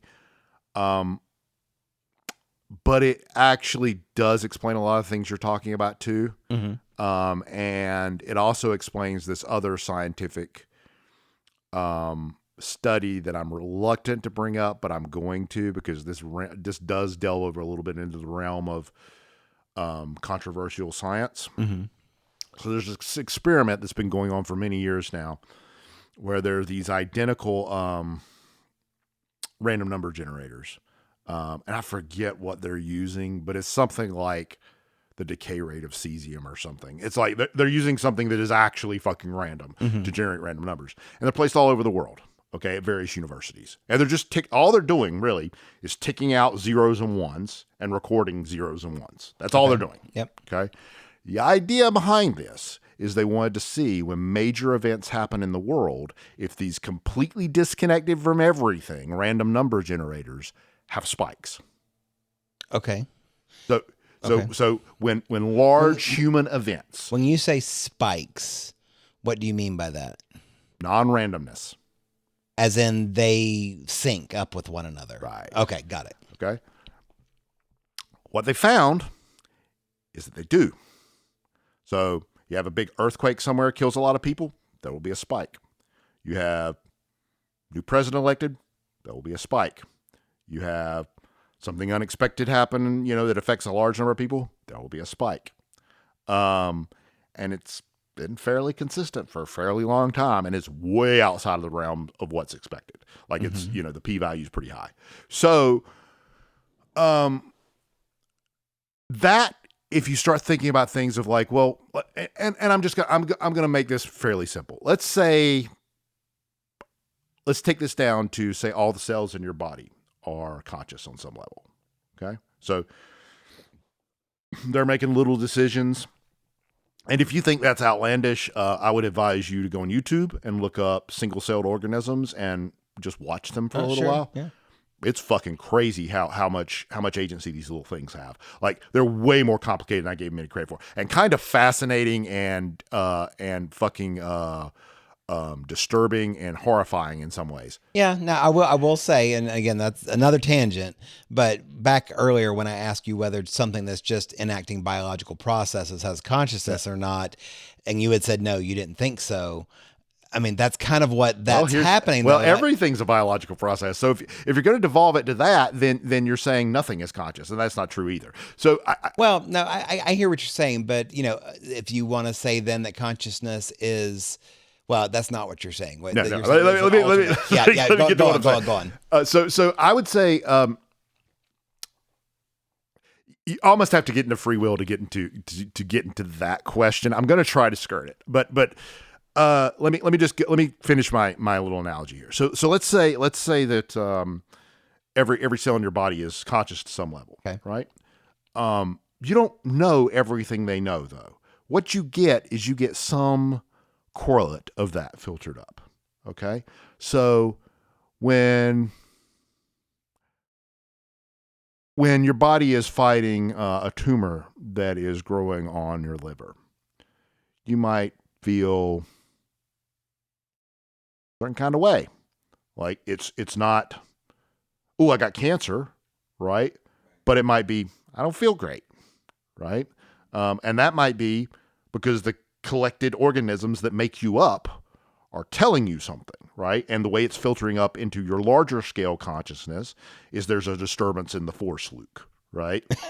Okay. Okay. Yep. Yep. This explains a lot of things if you look at things that way. It explains, like, for one thing, like you'll watch, if you've done any like real research into like various syndromes, you'll find a disturbing number of cases of things that are really bad where they'll say one of these symptoms are a feeling of bottomless dread. Okay. For example, I think this is one of the symptoms of this, but it's what pops into my head. But I think one of the symptoms of having like a really bad internal bleed is that you feel this feeling of impending doom. Okay. Yeah. And you don't know why. Okay. It's kind of wild how many of them have stuff like that. So if you think about this as your body just, the things in your body sending a signal up to the higher level of consciousness, then you think of it on terms of, what if all of us, all of humanity, are like one super organism? Now it kind of starts to make sense how, things, all of humanity might can, change something if they're if they're feeling a certain way. Sure. Like if thousands of people die, it has an effect on the whole populace. And if that is somehow tied into a consciousness all the way down thing, right? Now you can see how it might do things like affect random number generators, right? Well, okay. I mean, if you say atoms are conscious, right? Right, I guess so.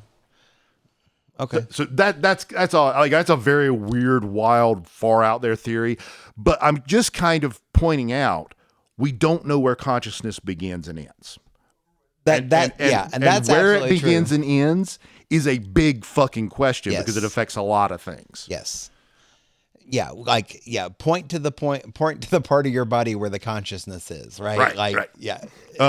So now back to what you were asking about, which is kind of the difference between instinct and conscious process. And I'm just going to go back to Kahneman a little bit on this, because he would kind of define this as system 1, system 2, right? So system 1 being the unconscious actions. Well, I wasn't really. That wasn't even exactly what I meant. Well, you used walking. Not in that was a different thing we were talking about. What I was talking about.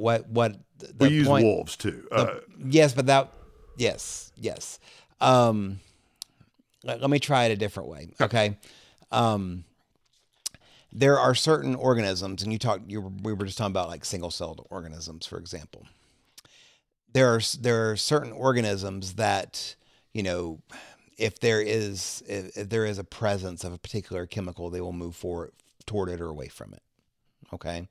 Or, if you think about, there are certain bacteria that are attracted to light.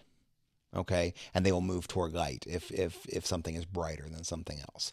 And those are kind of chemical biological processes, like that as far as we know, that organism is not making a decision, I'm going to do this. They are we're gonna be on videos soon, and people can see all these little smirks you give me of making a decision. Like I can see free will like in bright neon sign above your head when you do that.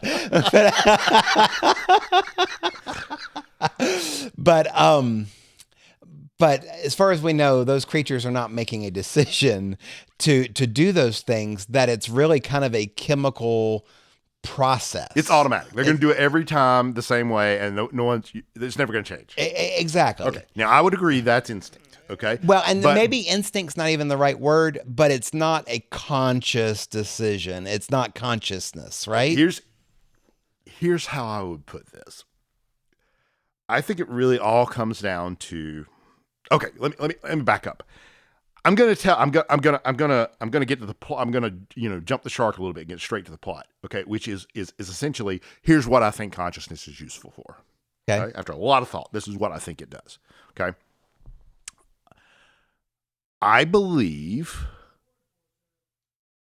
the way we understand the world is through stories, and I think it occurs naturally because, as an organism, the way learning works is you take data, you basically watch what happens, you watch something occur, you take that data internally and you say, because this, then that. Okay? That's a story. You just made a story. Okay? You had pieces of data, things that happen, time.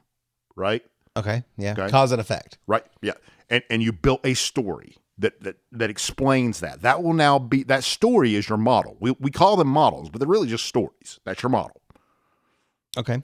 Okay. You build up a bunch of little models like that. And that's how you learn how things work in larger scales. Okay. That is the primary thing consciousness gives us. And that's, I think, the reason for it existing, because that's why you have this canvas that all of these, bits of information can play out on, right? Because that's the only way you can make sense of it holistically. You have to see it all together. You have to see it all come together in this big mashup. And then you have to make a story out of that you can file away in your head as a model, right? So that you can pull it back out the next time you see that thing and predict the future. Right. Right. That's the whole point of this shit. If it isn't useful for predicting the future, it isn't useful. I agree. Okay.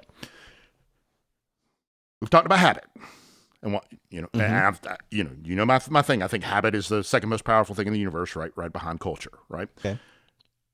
Habit occurs when you've walked over that model so many times that it's now instinctual. You just do it. Okay. So where does actual instinct come in? The shit that critters are born with, right? Mm-hmm. I believe that is effectively inbuilt habit. Like it's habit that's already programmed into the little critter's brain. Okay. And I think the way you can tell instinct from learned behavior is really simple. Instinct will never change. If you take a bug that flies towards the light, it will always fly toward the light. You cannot train that bug not to fly towards the light. It's going to fly towards the fucking light. Okay? Where this line gets blurry, and I'm not sure about all of this, I guess. Let me point that out. I'm not a fucking expert. This is what I think. Okay? Is there's certain things like learned helplessness. Okay? So for example, I mean, this is probably the primary example that I know of. You can take an elephant, and when they're a small little thing, a baby elephant, you can take a piece of rope and tie it to the leg and tie that to a fucking tree, and the elephant can't get loose. They'll try, but they can't get loose, right? And you do that every day, the whole time they're a baby elephant, and by the time they get to even a mid-size elephant, they will not try anymore to pull that loose from the tree. Right. And when they're a big elephant, you can put this tiny little fucking rope on their little leg and tie it to a fucking bush, and the elephant will not try to pull it free. It's called learned helplessness. Yeah. Okay. It not only works with elephants, it works with people too. That's why we're in the society we're in. So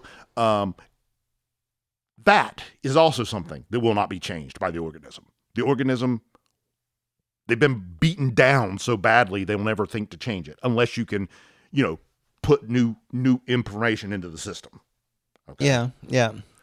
That reminds me of another study that was done with baboons that you've probably heard, but it's learned helplessness, but it's across a culture rather than just across an individual. Oh, is this the one where they beat the baboon, but even though they don't realize why they're beating the baboon? Well, so basically they put these baboons in a metal cage, and they would put a banana on a little, a dispenser, if you will.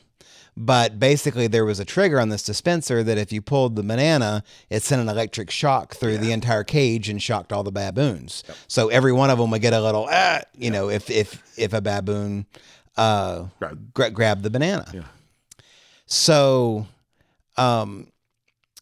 over time, they got to where if any baboon went to go grab the banana, the other ones would try to stop him. They would beat him or whatever to keep him from grabbing the banana. So then over time, so I think there were 4 baboons in this particular cage. So over time, they would replace them one at a time. And so, you know, at one point you've got 3 baboons that had been shocked previously and 1 that hadn't. And then they replaced another one and they replaced another one until eventually you had 4 baboons that were in this cage. Yeah, it's like the ship of Thebes or whatever. Well, kind baboons, of. Yeah. But so they have 4 baboons that are in this cage that had never been shocked before, and they turned off the mechanism to send the shock into the cage. Yep. And they were putting the banana in the cage, and none of the baboons would get close to it because they would beat each other up if they tried. Yep. And they would go hungry without feeding themselves. And had no idea why they were doing it. Exactly, yeah.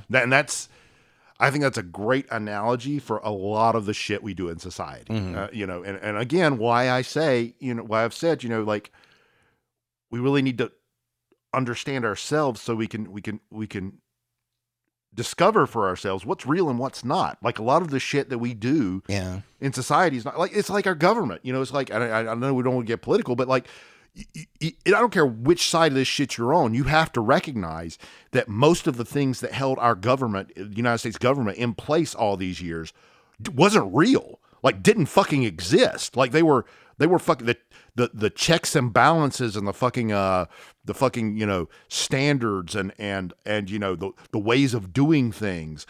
They were just traditions, man. They weren't actually real. They didn't actually mean anything. So the first person who came in and said, I don't believe in any of this shit and I'm just going to do whatever the fuck I want, turns out they can actually do whatever the fuck they want. You know, I had a similar thought. I was thinking about, I was driving down the highway. I'm going like 65 miles an hour. And I had this memory of me being a kid and riding in the car with my parents and driving. And I remember asking my dad, you know, cause I'm seeing all these cars going fast. And I'm like, you know, I was like, well, how do you know where to drive? You know, I was a little kid and he was pointing at the lines and telling me what the lines on the road meant. And you know, and I'm like the double yellow line in the middle of the road. It was like, you know, I'm seeing these cars go whizzing by. And I'm like, well, what keeps somebody from going over there? And he said, well, everybody knows what the lines mean and everybody follows the rules. And I was like, well, what if they don't? Well, if they don't, you end up with a head-on collision. Yeah. A lot of what we've got kind of what you're talking about is this shared ideal of we're all going to follow these rules and because it's the best for everybody. Right. But somebody can just, you know, if somebody brings a tank onto the highway and just rides down both sides of the highway at the same time with the tank, that they've kind of decided I'm gonna do something different, and you know, anybody that's in my way, you got to try to stop me, you know, and that's God, we are so we are everywhere today. But it's kind of that way. It's the same thing, right? Yeah. It's, you know, we have to have some shared ideals and kind of all agree at what the rules are, or we're going to end up in a lot of head-on collisions is what it comes down to. Yeah. I mean, that's all true, but I mean, I guess the point I'm trying to get at is that it's also true that none of this shit is real in any kind of actual way. And like, that was the point with the lines. It's like, there's no barrier there. There's nothing to stop somebody. It's just an idea. It's a symbol. Yeah. And there's many things. I think there's, I guess back to the whole meta, you know, the meta part of this is, you know, where I think the actual benefit is for society is I really just think that, like, when you recognize that most of the constructs you've been following your whole life are not real, you have the option then to question them, to say, well, why do we do it this way then? Is there a better way?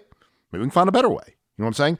And I think this is really poignant and important in society right now, because in American society, because I think we're at a crossroads here in our society where we're looking at it and we're saying, I think like I said before, I think everybody knows this is seriously fucked up. Something is very, very fucking wrong. Like, this is not the way things should be. This is not how we should be living as the richest nation on earth for however long we still manage to hold that title, right? This is not how things should be.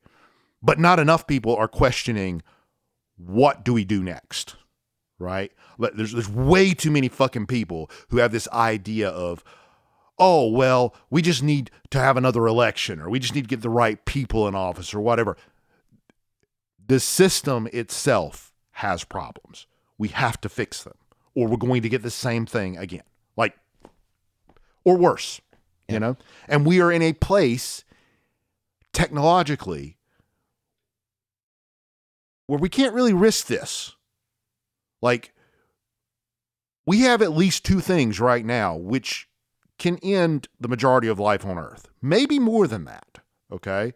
I mean, we might actually have, biological weapons that could end most of the life on Earth. I don't know. I'm not privy to any of that stuff.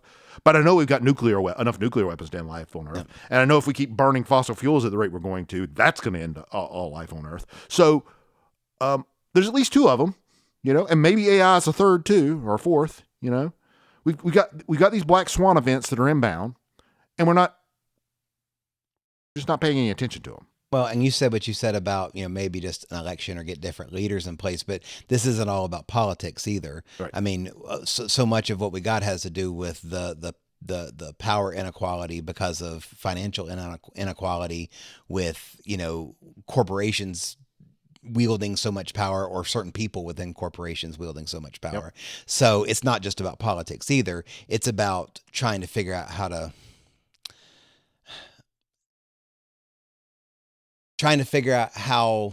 to make life bearable for everyone. Shit, just make it. I would fuck bearable. There's no reason life can't be. We could almost be utopian, man. We could have sure, but I'm just, and to your analogy earlier about, suffering, right? Like I feel like the first thing that we should be doing is figuring out how to end suffering. Yeah, totally agree. So that's what I meant by that. Yeah. Not, I mean, yes, there can be ideals that are well beyond that. Yep. But we should not, we should not be turning our nose up at the idea of ending suffering at people. And, when we were talking earlier about how, a lot of people want somebody else to look down on, or they want to see themselves in a favorable light compared to somebody else. Like, you see somebody else suffering worse than you, and then suddenly you feel better about yourself. We got to end that idea, that's what we should be striving for, and instead figure out how to make things bearable, right? I mean, that should be the first step. Yep. And this is why I'm harping on this subject so much, and why this little series is so important to me, because I really think some huge percentage of our problems really all just boil down to people not understanding their own fucking emotions. Like, anytime you see somebody being mean to somebody else, 100% that person does not understand their own emotions. Like, if you understood your own emotions perfectly, it's pretty hard. It's pretty hard to even, it's almost impossible to hate somebody. It's pretty hard to even really be mad or blame somebody for something. Mm-hmm. Like, on some level, you realize they are a product of their environment. They're a product of all the experiences that have occurred to them. Like, I'll give you an example. I don't like Donald Trump. Donald Trump's probably one of my most hated people, but I don't hate him. Okay? Here's how I look at it. I look at my family, and I look at the kind of person I was years ago, and I know how much damage I did to my family being the kind of person I was years ago. And I wasn't that hurt. In fact, I thought I was a pretty normal person. I had been hurt. I had been traumatized, right? But I didn't recognize that fact. And it was nothing, quote unquote, big. I mean, I've seen some things, right? But I don't think I've ever been sexually molested, I was beaten, but I wasn't, sent to the hospital or anything like that. There's people who've had a lot worse than me. I would not have considered myself overly traumatized, right? Mm-hmm. But I definitely hurt my family in all kind of ways that I can see today, right? And that I'm gonna have to try to fucking, repair for the rest of my fucking life, right? I cannot imagine the amount of hurt that must have went into Donald Trump to make him the human being he is today. And oh my God, at the amount of hurt he must have piled down on the people in his family. I mean, when you realize the amount of shit, when you think of Donald Trump as a 2-year-old, and you imagine the amount of crap that must have been, the amount of pain that must have been leveled on him by the time he was 3 and 4. If it's true, like his niece said, that by the time he was 3 and 4, he was throwing rocks at other children, for babies out of spite, right? How do you make a 3 or 4-year-old that fucking mean?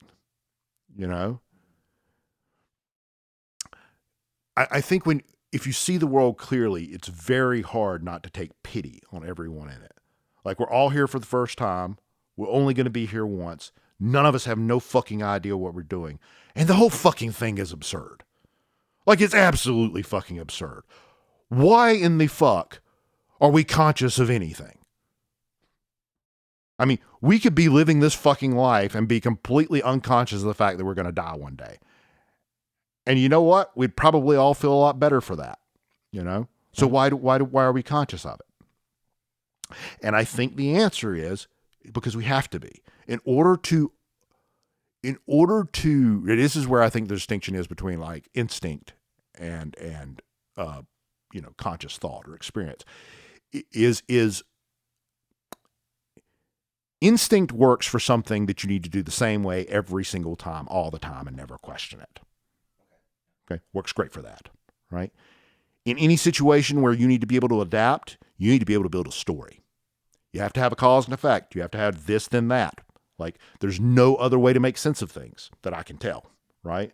As long as time flows, or from our perspective, time flows in one direction, right? There's no other way to make sense of the world. You have to make sense of it from that direction, right? Yeah. So you have to build a story. Right? And that's what your consciousness is fantastic at. That is how it creates meaning. Meaning is built out of stories. And meaning is what matters. Meaning is what makes everything we call intelligence work. Right? It's the whole reason, in my opinion, LLMs are never going to get there. Because an LLM has no conception of meaning and no ability to ever build it, because an LLM cannot tell a story to itself. So that's basically what I think consciousness is and what I think it's used for. Okay. So if we go back to that idea of us being a black box, and I think if we were going to take something out of this conversation and say, this is the important nugget to hold on to, is that I can already see your smirk at what I'm about to say. but by the way, I'm sitting here consciously thinking about what I'm going to say before I say it. I didn't say you couldn't do that. I'm just saying you usually don't. Everything that is an output from us is derived within us based on input that we received. There is nothing, we have full responsibility for every single thing that we say or do, and that it's all derived within us. We cannot blame the external factors that provided the input to us. It is our consciousness that is taking all of those inputs and building them up in some way, building some picture or whatever you want, whatever metaphor you want to use to show or to generate whatever that output is, whatever it is that we do. But it's all happening, as far as we can tell, internally, unless there's some external consciousness that we kind of talked about a little bit. But it's us. So when you say it matters, I think what you're saying is that if we are able to take and understand better the processes that are happening within us to translate those inputs to outputs, then maybe we can have a more deliberate or an intentional way to handle those outputs, right? Rather than feeling like we're a victim of the circumstance, or we're Manny being Manny, or that's just the way we are, or I couldn't help it, or any of those other types of things. If we can understand what's happening, what we are doing, and how we're influencing what comes back out of there, then that's the benefit that can be had by understanding your consciousness. Yeah, and I would add to this one other thing. I think this is something I don't think dwelling on yourself. I'll put that. Like, dwelling on yourself from an ego perspective, I don't think is a great idea. Obviously, introspection I think is a great idea. Mm-hmm. But I don't think dwelling on yourself from an ego perspective is a great idea. But I do think thinking about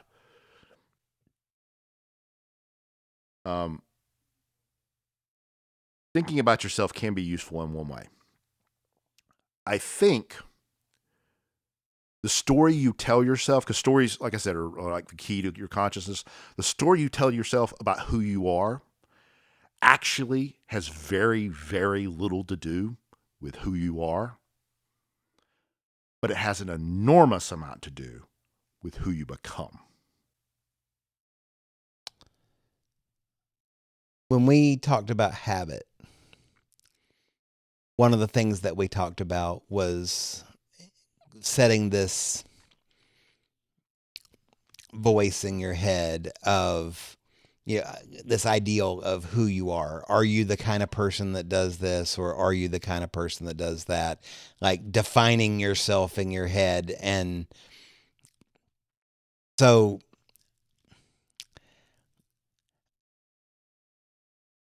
if I'm hearing what you just said, it's the habit of of keeping that voice active and consistent, that, in some way, I guess it strengthens those neural pathways, or that you are building that story, as you said, so that essentially it becomes a self-fulfilling prophecy. Yeah, and I would say you don't need to be consistent about it. You just need to be aware. Whatever thought you allow to take root in your head and you ride, like I was talking about yesterday with mindfulness, whatever thought you're riding about who you are has nothing to do with who you are, but it has a very lot to do with who you're going to be. So if you spend all day riding this thought in your head of, oh, I can't possibly do that, that's just too scary. I hear what you're saying. Right? Yeah. That's who you're going to be. If you spend all day riding the thought in your head of, nope, I can fucking do this. I'm gonna knock this shit out. I can make this happen. I'm capable. I can do it. I'm gonna study. I'm gonna work hard. I'm gonna make it happen. If that's the thought that's in your head, you're probably gonna do that, right? Yep. This kind of dovetails in with the whole, Seneca, Marcus Aurelius, I don't remember which one, said, be as you wish to seem. Right. It dovetails with that too. Figure out who you want to be and think about that person all the fucking time. Like, think about, this is who I am, right? This is who I am. Not, this is who I'm trying to make everybody think I am. This is who I am. Yeah. And act as that person. And you said you weren't sure who that quote was attributed to, but the North Carolina state motto is to be rather than to seem. Oh, really? Yeah. So interesting. I just know it's one of those two Stoics. I don't remember which one, but one of the two said that. So that's kind of what I'm saying. And then kind of spoiler alert. Next episode, I'm going to say something that seems to contradict what I just said. So. Yep. I feel like when we jump to the next episode and we talk about free will, I think there's going to be a lot of moments where I'm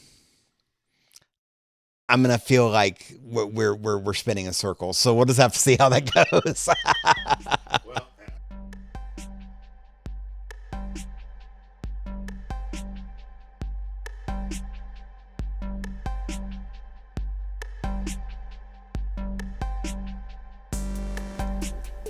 Thank you for listening to the F'ing Up the Ineffable podcast.